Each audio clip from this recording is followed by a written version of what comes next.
So this month, if you guys saw the Facebook post, we're keeping our trend of being devoted to things, mainly because that's just a fantastic word. It's so rich with meaning and connotation. And so, but we're going to talk about tonight what it looks like to be devoted to saving the lost. And I want to start with a story about a young couple of friends. So it was a young boy and a young girl, and they grew up and their parents were very close. And so they naturally became close and kind of played with each other. And one of their favorite games was hide and seek. So you imagine the being 5, 6, 7 years old and being able to do that. I love doing that. I like hiding and winning. But so at one point the little boy, he found a new hiding spot, and he thought it was just like a brick wall, like a circular brick wall with a pit in the middle. And he's like, this is gonna be perfect. I'm gonna hide in here. She won't be able to see me at all. But what he didn't know was that it was actually an old covered up well. And so he jumped in to this well and fell through the boards to the bottom and broke his arm in the process. And so he's down there, and the little girl has no idea where he is. She has no idea where he's gone, where he's hiding, and he's in a position where he can't help himself. He's physically incapable of climbing out. And so hours go by. She gets really worried because she can't find him, so she employs his family, her family. They're all trying to find him. And just thinking about that story reminds me about how much I hate being lost. Like, I take for granted that now we have GPS on our phones. Like, before you had to have physical maps and know what road you were on and what the last exit number was, and go on mapquest.com and plan your route, and okay, we got to take this turn. If we don't take this turn, I literally have no idea how to get back to where we need to be. But just the feeling of not knowing where you are or where you're going. Just how awful that is. And we're going to start on kind of a more of a morbid note, but it'll get better, I promise. So, fact of the day, not everyone goes to heaven. So unfortunately, that's the reality of the situation. And Jesus talks about it in Matthew 7, where he talks about the wide and the narrow gates. That a lot of people are going to go through the wide gate, but it's not going to go where they want to go. That's the path that leads to destruction. And that the narrow gate is very difficult to get through, but that's the one that leads to eternal life. And it's something that we are all familiar with, and it's something that we all know to be true. But on a daily basis, are we really thinking about that and what that means? That there are people that we literally know right now that will not go to heaven. Do we think about that? Is it something that is on our mind, on our heart? Or is it just something that we choose to overlook? Just kind of leave it off our radar. Not that we're ignoring it actively, but we're just choosing not to think about it.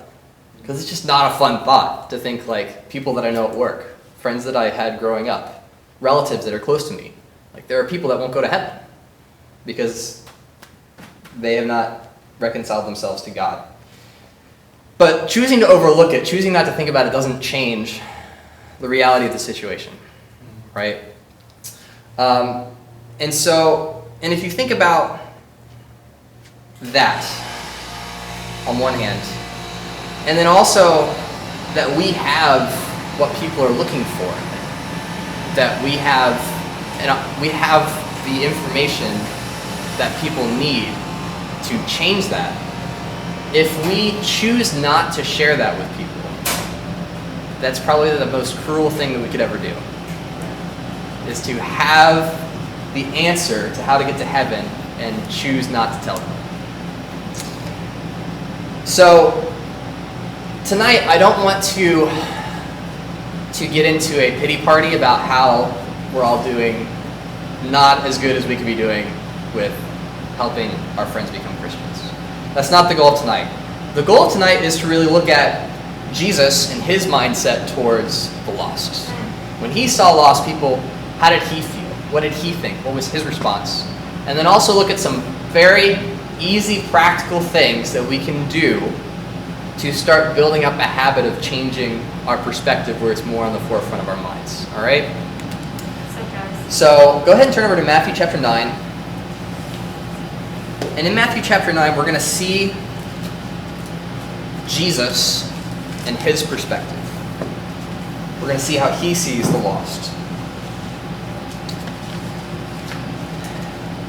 So in Matthew chapter 9, starting in verse 35, it says this: Jesus went through all the towns and villages, teaching in their synagogues, proclaiming the good news of the kingdom and healing every disease and sickness. When he saw the crowds, he had compassion on them, because they were harassed and helpless, like sheep without a shepherd. Then he said to his disciples, "The harvest is plentiful, but the workers are few. Ask the Lord of the harvest, therefore, to send out workers into his harvest field." And so here we see Jesus, his thoughts and his emotions as people are approaching him in need.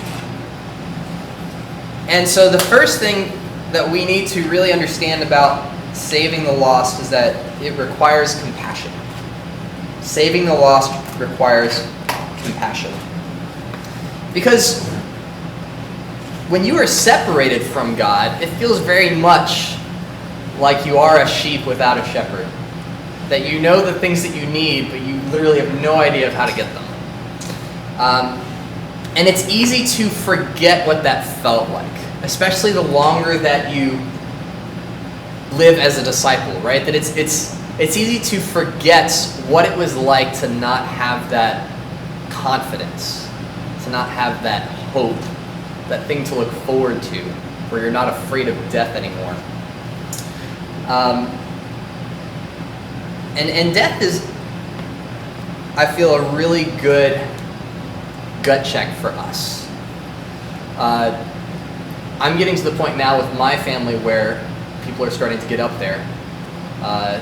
My grandmother, my mom's side, we're like counting by day how many days she has left. And so whenever there's someone close to you that's in that situation, usually the thought process is, did I do enough to give them a chance if they don't have a relationship with God, right? Did I do everything that I could have done to give them an opportunity to respond to Jesus? Or did I not? Was I, upon reflection, more selfish with my time and my comfortability than I should have been? And so, instead of overlooking people that need help, we need to have an actively compassionate perspective towards those around us, to remember what it was like to not have that hope, to not have that relationship with God to steer our lives with, and to feel for them, to embody their emotions.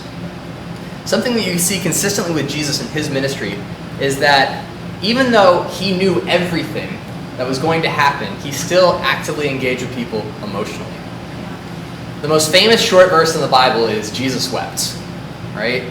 This was the gimme memory scripture for Sunday school when you had to have one memory verse memorized, and you came back and said Jesus wept, and you got your candy bar. But in that story, Jesus, a couple days earlier, had heard that one of his best friends, Lazarus, was sick. And his sisters sent word to him saying, "Come quickly so you can heal him and save him." Jesus decided that it would be better for him, after hearing that, to stay where he was for 2 more days before he went to go help. And by the time that he gets there, Lazarus has been dead for a little while.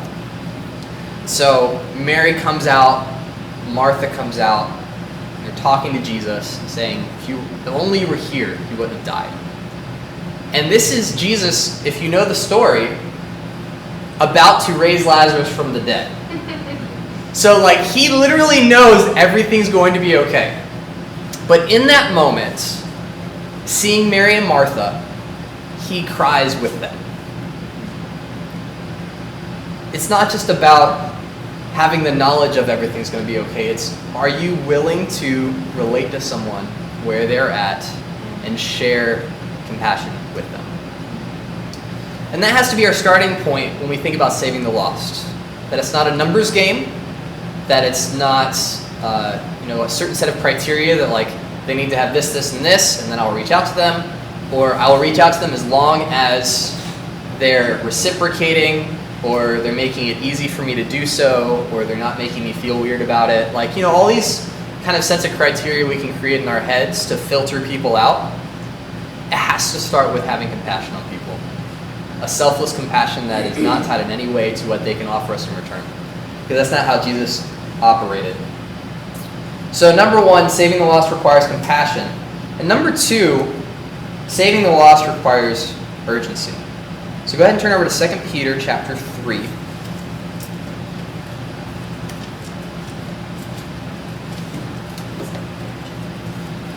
And in this passage, Peter is talking about the day of the Lord. And when he says the day of the Lord, he's talking about when Jesus comes back and every person has to give an account to God for their lives.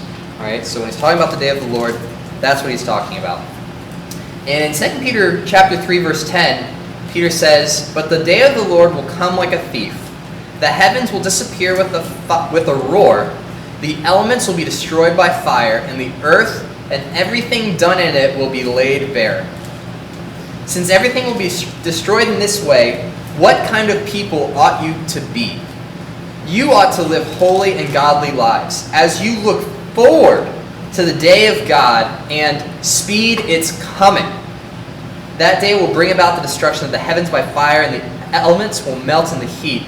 But in keeping with his promise, we are looking forward to a new heaven and a new earth. So then, dear friends, since you are looking forward to this, make every effort to be found spotless, blameless, and at peace with him."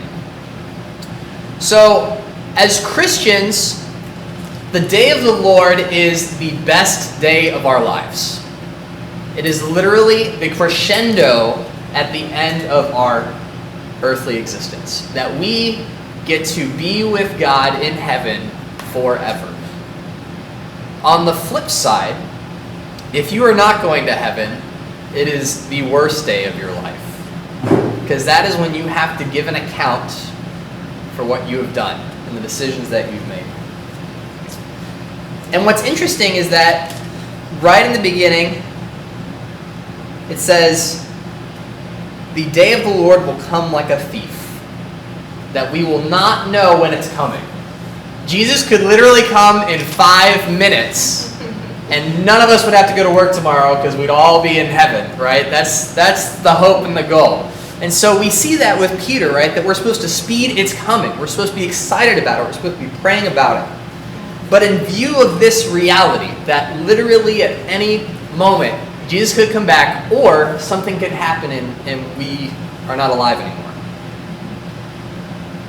That in view of that, there is a lot at stake for helping the people around us. Because if you really think about, like, what would my life look like if I thought Jesus was coming back May 1st? How would I make decisions in my life if I knew there was less than a month left to do something meaningful?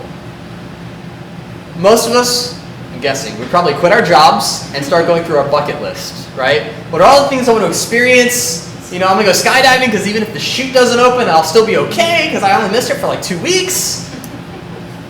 So it's not something that we really think about on a daily basis, right? This concept that literally tomorrow or today could be the last day that we ever wake up.